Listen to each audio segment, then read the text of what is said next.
Ladies and gentlemen, from the depths of flyover country in the heartland of America, the Kansas City on the other side of the mighty Mo, welcome to Hittin the Bricks with Kathleen, the do-it-yourself genealogy podcast that features your questions and her answers. I am John, your humble hubby host, wishing everyone a safe and happy Pride Month and, of course, a happy Juneteenth. Now, let's start hitting the bricks. Hey, baby.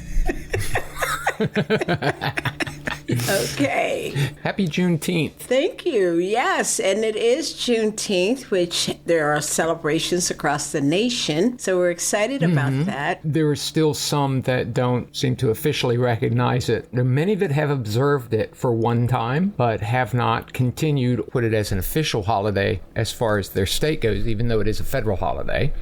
So they don't necessarily observe it. The states who do not recognize it as a national holiday, they are saying that those citizens in that state don't deserve to acknowledge it. Well, anyway, happy Juneteenth to everybody. Hopefully you find something fun to do, and if not, at least spend some time learning about history so that you're able to commemorate it in an appropriate way. I did put up a blog post this morning. So I did put on our web pages and social media information on the Southern Claims Commission. And this is where the enslaved, free coloreds, and slave owners were able to ask for reimbursement on their Civil War property claims. And a lot of people didn't realize that this was possible, or that the African Americans also were able to make these claims, the ex-enslaved persons, that they also could make these claims. People did not realize that. And what they also don't realize is that the slaveholder and the enslaved person often were each other's witness and given testimony on behalf of each other. Oh, interesting. Yes. And so I put up a few examples on our webpage. And so there's a lot to learn and a lot of ins and outs. And so especially in those states that are anti-American history and only want to teach one side of it, especially you folks that are extremely warm right now in the Southern realm, you have a blog to go to where you can get what your education department doesn't seem to want to actually let you know. So check out the A3 Genealogy blog and find out the truth of American history. Well, thanks for that plug. Some information on Juneteenth. Thanks for that plug. The blog is free, of course. I don't receive any money from it. No one does. Nobody. It's volunteer. It's a labor of love. Okay. So, Kathleen, we need to dive into, because we have actually quite a bit to talk about, even though I've heard so much coming from your office this week. I decided that I really wanted to find out what was happening over there, because you have had at least 2 or 3 things that we've discussed over a beverage in the evening. And so I want to ask you about what's been going on over in the office. I was honored to get an email from the National Archives asking me to assist them in helping one of their patrons out of College Park. She was looking for a missing ancestor. Actually, it was her father. And she was last seen in Baltimore, Maryland. And she thought this person was on the SS Reina Mercedes ship. That is a very... And what year are we talking about here? About 1940s and 50s. Oh, actually, in her case, it was 1952. Okay. So she was asking about this particular ship, and she was pretty sure her father had been on it when he went earlier to the World War II, and she couldn't figure out how to find a missing person. Now, whether it's African American or not, that is not as important as a couple of these hints. When you're missing a person and you can't find anything about them, I can give you hints. One is we have to find something about them. You know where they were last seen. You know where they were, their name. You might know a birth date. You might know a little bit of history, like they were in the military. Because of family folklore, her story was he was on a particular ship that I happen to believe he was not on. So one of the things we do is we check our things, right? We check what we think we know. And when I looked at the particular ship she was looking at, ship history ruled out the possibility that that is where he was. What was it that gave you a clue that she was not correct about the ship? What made me realize it was the ship history. We forget to look at the ship history. Get off your human and look up the things and the events. Okay. The ship stopped running at a certain point. From 1912 to 1957, it was just kind of a station ship. And at that point, it was bunking people in Baltimore. Okay, but what does that mean? It was considered bunking as people. a shelter for the sailors and the military. Okay. So just a dock. It was dock docked hotel. in Baltimore, and it would go every once in a while to Quantico area, Annapolis area. Okay.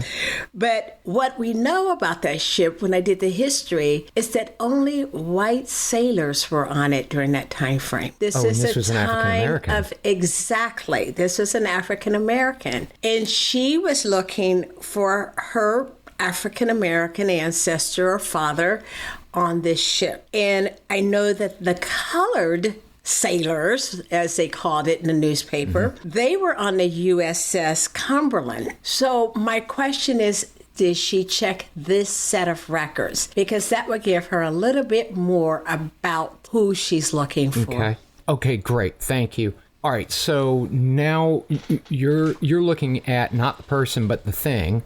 And so you've eliminated this folklore already about what ship the person was on. Yes. Now, she needs to still look at the records, but one of the things she needs to do is find more about the person. Now that we know that's not quite, might not be this full story, she needs to find out, well, who is related to him. She could do that through DNA. She could do that through obituaries. There's so many ways that we find it in all of those public records that we... This is what you provided to her? That is correct. And if if her name was on the birth certificate, I do not know that answer. But that makes a big difference also, because now that tells me what she's entitled to. If he was in the military, did she look under the burls, which is the burial records for the military? So these are the kinds of things you're looking for to move forward on a missing person that's more contemporary, because this is only a one generation away. Okay, so did you hear anything back, or was this, do you know if she's been successful in her look? I don't know. Now, remember, I'm contacting only the National Archives. They're my person that I'm giving it. They're passing information on. They can pass it in. They're passing it on. I'm not, I haven't worked with this person myself. Okay, got it. That makes a lot of sense. Well, that's cool. It's interesting that she would be able to, and she contacted the National Archives looking for this person, and they said, hang on a second, let me check with Kathleen. I'm not sure the full scenario, but I got her email. You got her, okay. And says, hey, can you help us on this? This is the issue, and we can't find anything. Again, knowing your history really jumps up there of segregation in the military, who was stationed where, right, and where the quote-unquote colored troops were allowed to be and were not allowed to be. You know, John, sometimes you summarize what I talk about very succinctly, almost too so, but that is okay. Sorry.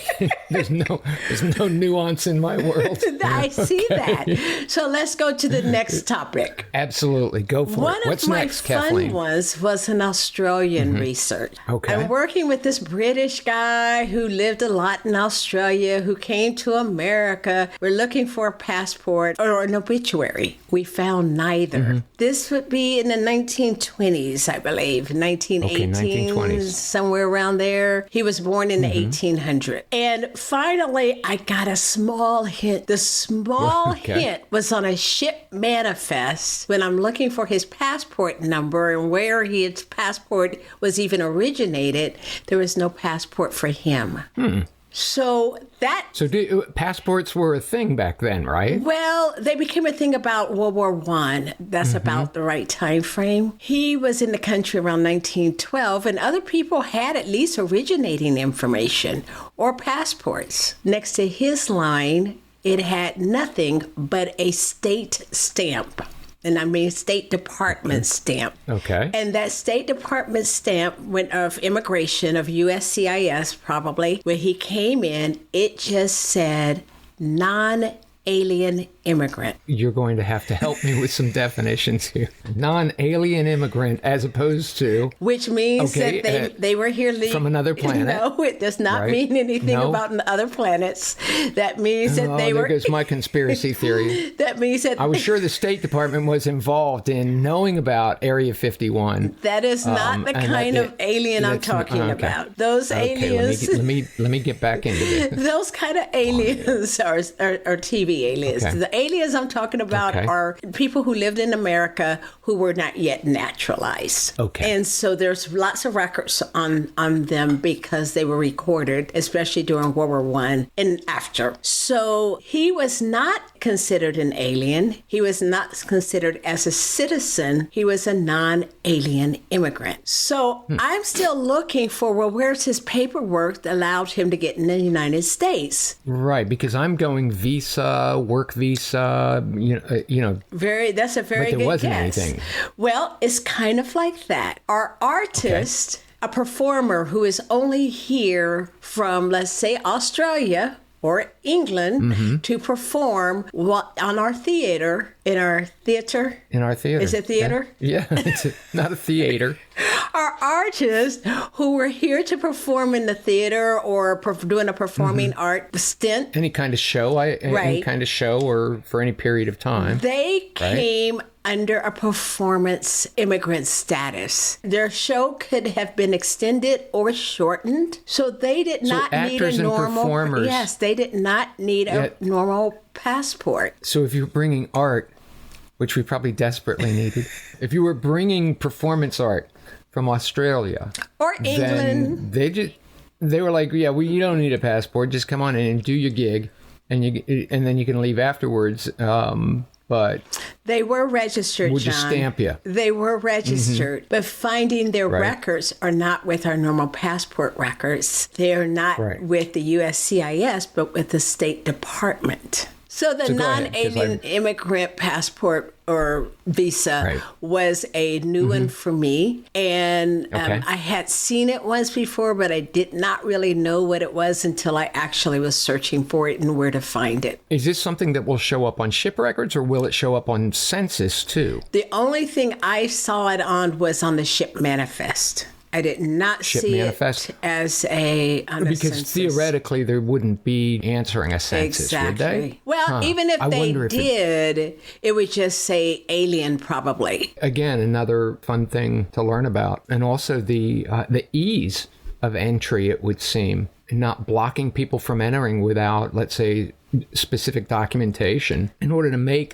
it easier for, let's say, performances in art and artists to come and enrich our culture. Exactly. That was the idea at the time. So the last 2 days I've been fighting, John, with FamilytreeDNA. Okay, you've been fighting with, and these are the phone conversations I found a bit disturbing and required a little bit of grease at the end of the day to get through some of those conversations with, a nice Camus Vineyard. This conversation was brought to you by Camus Vineyards. So, John. Yes. So, the last few days... We aren't drinking right now, okay. So, the last few days I've been going back and forth to FamilytreeDNA. A client paid $400 for a Y-DNA for his nephew to take since his brother is deceased. And they are looking for their paternal family. Okay. After paying another $59 to get the autosomal, the nephew was able to totally remove us from all access. You said he took a Y-DNA test. Yes. Now, that's different from the autosomal. That's correct. Right? The autosomal. And is that more expensive, or what's the deal? The Y with was that? a $400 test. The autosomal was $59. It's like an ancestry, but they're all from FamilytreeDNA. They're all from Family Tree. Yes. Okay. So by rights, his DNA is always his. It's his biological DNA. So he had the right to remove it. Or remove us even. But that should have come with compensation because we were told we could have the access until he paid us back in full. We don't own his DNA, but we do have But you own the access to the record. considering that's what we paid for. Okay, so somebody paid for the $400 test. Your client paid for that. And then paid for another $59 test. Yes. So he should be able to access everything. And you're saying his nephew has blocked his access? Yes, the nephew has blocked his access and mine as the manager yours. Of the kids. Okay, and why? What would be the point? Well, because the information was a bit shocking because they found out that the father of the two boys was not the husband of their mother, the man who raised them. So they did not, the man they thought was their father, right, was not their biological father. Right, and it gets a little bit more complicated. Okay, but okay. Because the two brothers didn't even have the same father, and it wasn't the father who they were raised with. So then back another generation. No. Is that true? No. The nephew took it for his father, who is deceased. So there's really, who we're talking about are two brothers, but one brother's deceased. Okay, so the two brothers, one deceased. The nephew or the son of the deceased brother Correct. is the one who has taken over this. Yes. And pulled all the records because apparently he's not happy with the idea that his father is not who he thought his father was. That's correct. Your client is okay with learning this information. My client is 78 years old. He's a disabled vet. Okay. And, he was shocked about his brother, not only being a half brother, but then in my research, I realized he also is not his father's son, but he had a different father than his half brother. Now they're still half brothers because they have the same mother, right? But neither one of them was raised by their biological father. I'll be honest with you, I do not understand why the nephew is the one with the issue. We are not sure either, but he is a leader in the LDS church, and so that could be a form of embarrassment of some sort. In what century? Yeah, I would, okay, fine. But I mean, even though there's a lot of people working to put us back in the 1850s, it really is not. It's still 2024. I mean, anybody might find out. I don't know. Something that's embarrassing. I don't know why I would be if I were to find out that my uncle, let's say, was only a half brother to my mother. Which is exactly what you found out. I mean, what does that have to do with me other than at this point? It's an interesting point that I'll never know the true answer to, but it does show me that, guess what? I'm descendant of humans. What would you feel like, John, if you found out that you were not your father's son? Well, first off, it would answer a whole raft of questions and concerns that I've always had. A whole lot would make sense if I was not my father's son. Unfortunately, there's too many genetic markers. But if I did find out that I was not my father's son, again, at this point in my life, it would be interesting. I would have maybe a different point of view and an appreciative point of view with the way I was raised, because he treated me just as badly as he treated the other two brothers. Your father was fine. You're horrible. No, he was fine. He was fine. I'm not, So I think for me, it's a point of empathy. My biggest issue is I often turn to the LDS records and their stories, and they have a lot of things documented because of the way the church runs. I often turn to that for a paper trail.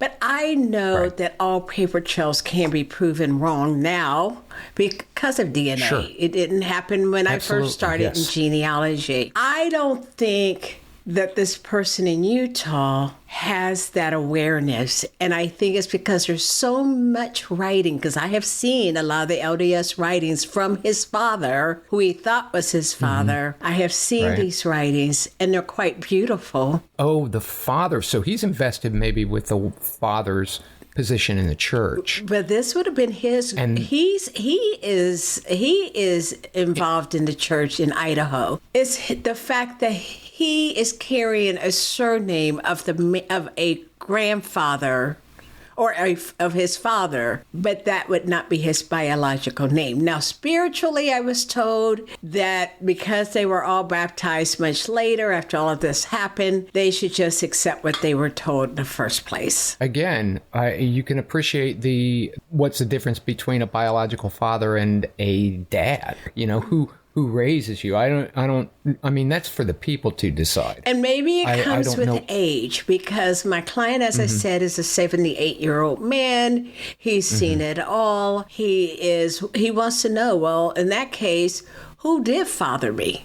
As biologically, because my father is still my father, my mother is still my mother, and I honor both of them. But who did father me? Luckily for my client, his Y-DNA did not match his nephew. So his Y-DNA proves that I can still work with that DNA and his results to find out who might be his father, which is a whole nother story, because I probably will never find out, because it's Finnish and Swedish, and they all started intermarrying. Wow.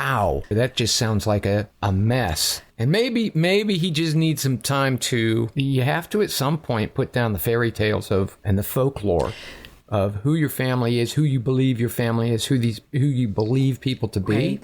And look at the reality of everybody's human, and they're making the same choices that you struggle with today. So, John, that's not really my biggest issue with it, because I can't change what this guy did, right? I can't change who the mother is. I can't change who the father is. But FamilytreeDNA is supposed to make sure we have access or that we are reimbursed 100%. Wait a minute. How do you know that? It is on their actual policy.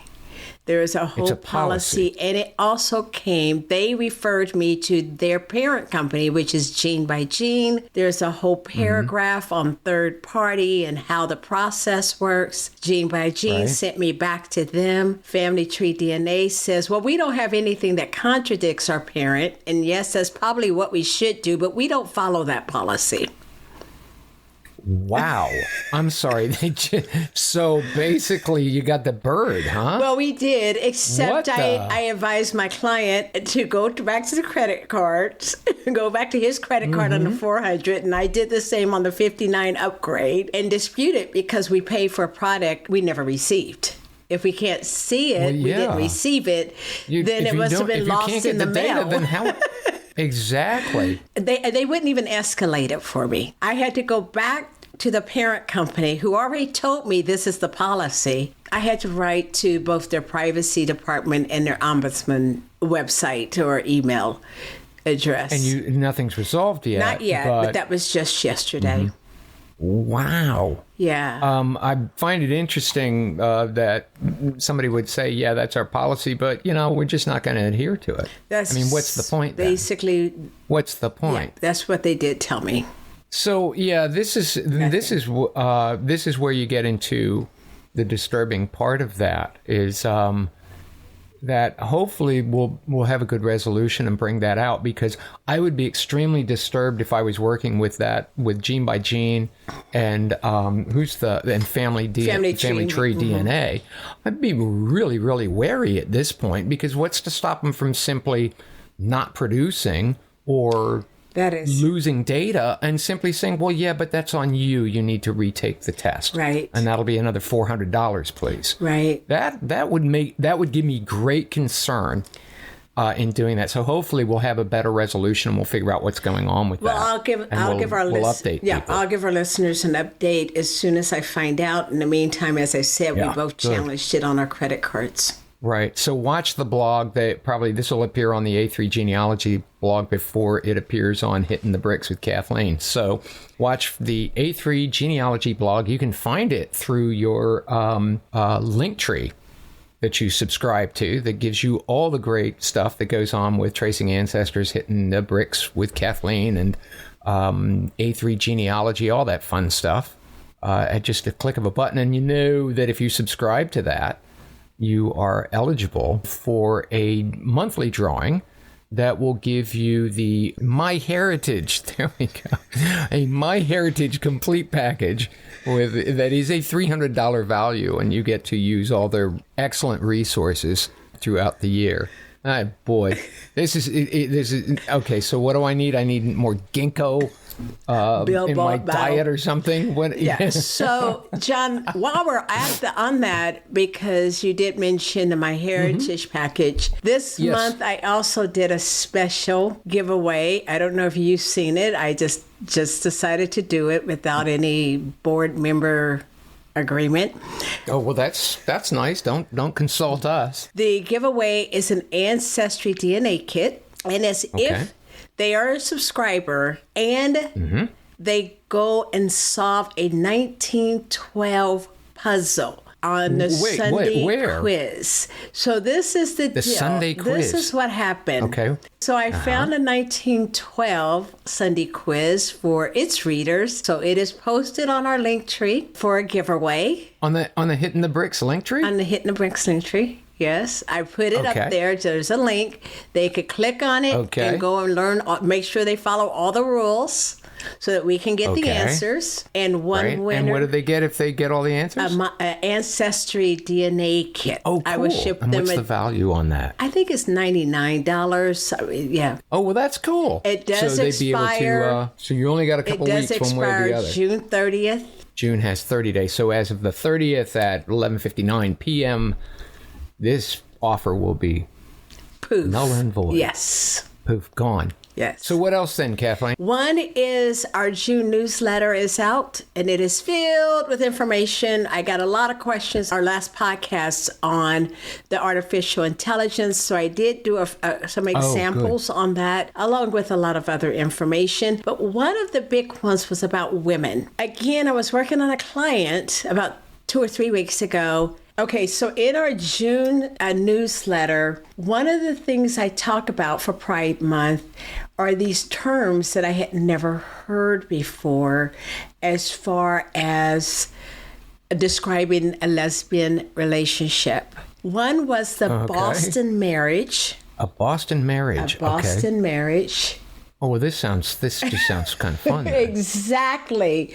But these aren't, but what is the context of them? These weren't derogatory. No, it was not. This is how this was just how you said. Yeah, exactly. Lots of fun stuff on in the newsletter, especially. Do you have the winner? I do, John. Hold on one second. I think it's Jane. I told you I was going to ask. I know. Jane Potts. Yes. And so Jane Potts. And that was for May. Okay, for May, congratulations to Jane Potts, who will be getting the MyHeritage Complete Package, $300 value. And thank you so much to MyHeritage for that, so that we can pass the fun along to the listeners of Hittin the Bricks with Kathleen. So, John, I think that's pretty much, you were asking me what have I been doing the last 2 weeks, and these are just some of the fun things I did. I didn't ask the last 2 weeks. I was talking about just this afternoon, Kathleen. Well, congratulations. You've made it to the end of another episode. Thanks so much for staying. Thanks to MyHeritage and Legacy Family Tree webinars. Thanks to Chewy Chewbacca Brandt, our part-time voluminist and full-time brolyologist, for his unwavering lack of interest in anything we're doing. The theme song for Hittin the Bricks was written and performed by Tony Fistknuckle and the Clouders. Watch for their next appearance at the Ratscaler behind the Student Union at Wilberforce University. You can find us wherever you listen to your favorite podcasts. Do you have a genealogical question for Kathleen? Drop us a line at hittinthebricks@gmail.com and let us know.